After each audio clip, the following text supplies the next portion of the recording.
Jackie Gleason entered the world as Herbert Walton Gleason Jr. on February 26, 1916, in Brooklyn, New York, a place that shaped both his toughness and his humor. His childhood was marked by instability and loss. His father abandoned the family when Jackie was young, and his mother passed away while he was still a teenager, leaving him to face adulthood far too early. These experiences forged a resilience that would later define his presence on stage and screen. Gleason learned quickly that laughter could be both armor and connection, a way to survive pain while reaching others. Even as a boy, he was known for entertaining anyone willing to listen, mimicking voices, telling stories, and drawing laughter from everyday hardship. Those early years planted the seeds of the performer he would become, a man whose comedy was grounded not in fantasy, but in lived experience. Gleason never forgot where he came from, and that authenticity stayed with him for life, finding his voice in a crowded world. By the late 1930s, Jackie Gleason was carving out a place for himself as a master of ceremonies in nightclubs and theaters, grinding through long nights and uncertain pay. These early jobs were less about fame and more about survival, forcing him to sharpen his timing, presence, and instincts in front of demanding live audiences. Gleason developed a style that was bold yet deeply human, blending exaggerated physical comedy with an emotional undercurrent audiences instinctively recognized. When television emerged as a new medium in the late 1940s, Gleason sensed opportunity. He wasn't polished in the traditional sense, but he was magnetic. His expressive face, booming voice, and fearless commitment to character made him impossible to ignore.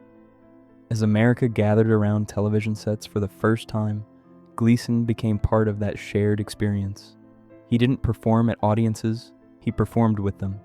That connection would become the cornerstone of his success and the reason viewers trusted him so completely. The Honeymooners and the Power of the Everyman.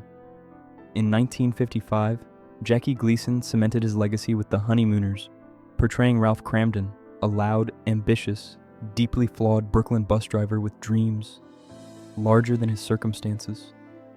Alongside Audrey Meadows, Art Carney, and Joyce Randolph, Gleason helped create a portrait of working-class life that felt raw, funny, and painfully honest.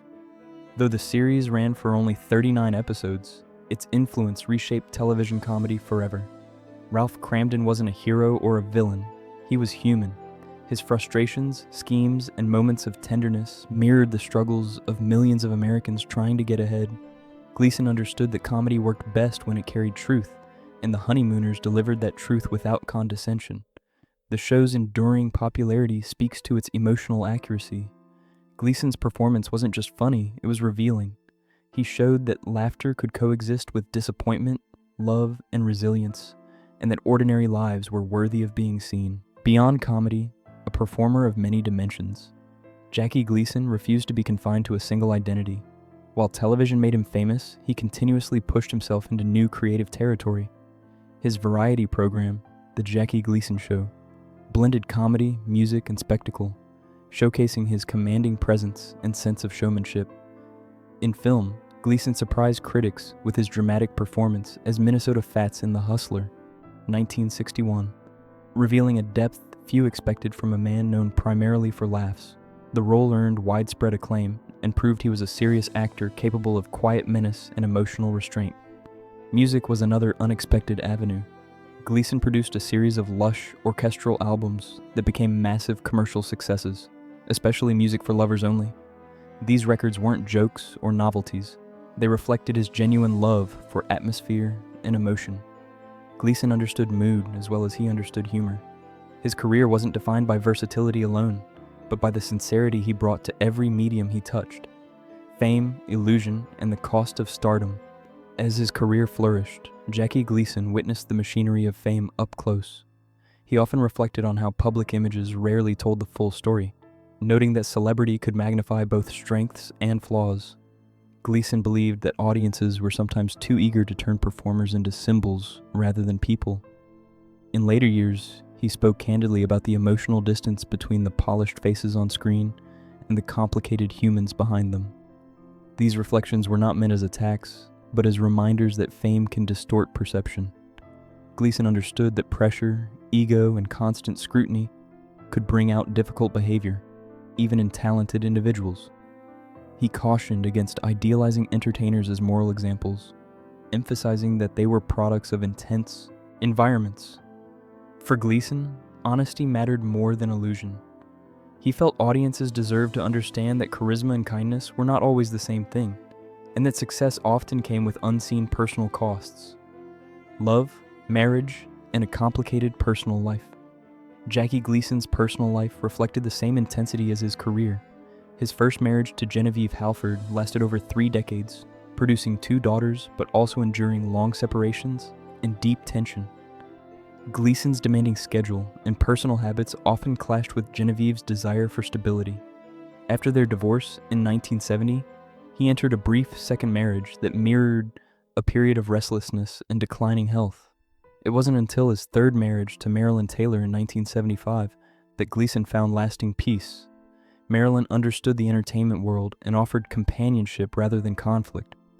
Friends observed that she brought calm to his later years, standing by him as his health worsened. Gleason was not an easy man to live with, but he was deeply loyal once he felt understood. His marriages reveal a man searching for balance between public triumph and private grounding, a struggle that followed him throughout his life. A final performance filled with truth in 1986, Jackie Gleason delivered one of the most powerful performances of his career in Nothing in Common, opposite Tom Hanks.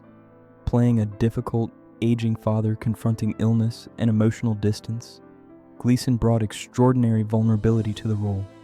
What audiences didn't realize was that the performance closely mirrored his own reality.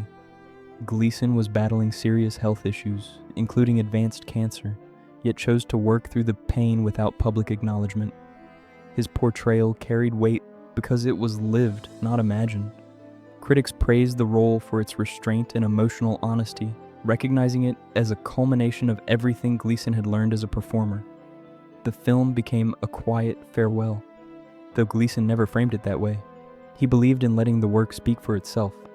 In hindsight, the performance stands as a deeply moving reflection on aging, regret, and connection, delivered by a man facing his own mortality. The end of an era, the beginning of a legacy. Jackie Gleason passed away on June 24, 1987, at the age of 71, closing the curtain on one of entertainment's most influential careers. His death marked the end of a golden era, but his work never faded. Reruns of The Honeymooners, tributes, and continued admiration from comedians and actors prove how deeply his influence runs. Gleason didn't chase perfection, he chased truth.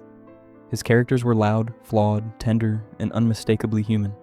He showed that comedy could carry emotional weight and that laughter could coexist with hardship. Gleason's reflections on fame, illusion, and humanity remain relevant in a world still captivated by celebrity. More than anything, he reminded audiences that behind every spotlight is a person shaped by struggle, contradiction, and hope. His legacy lives not just in iconic lines or performances, but in the honesty he brought to the art of entertainment.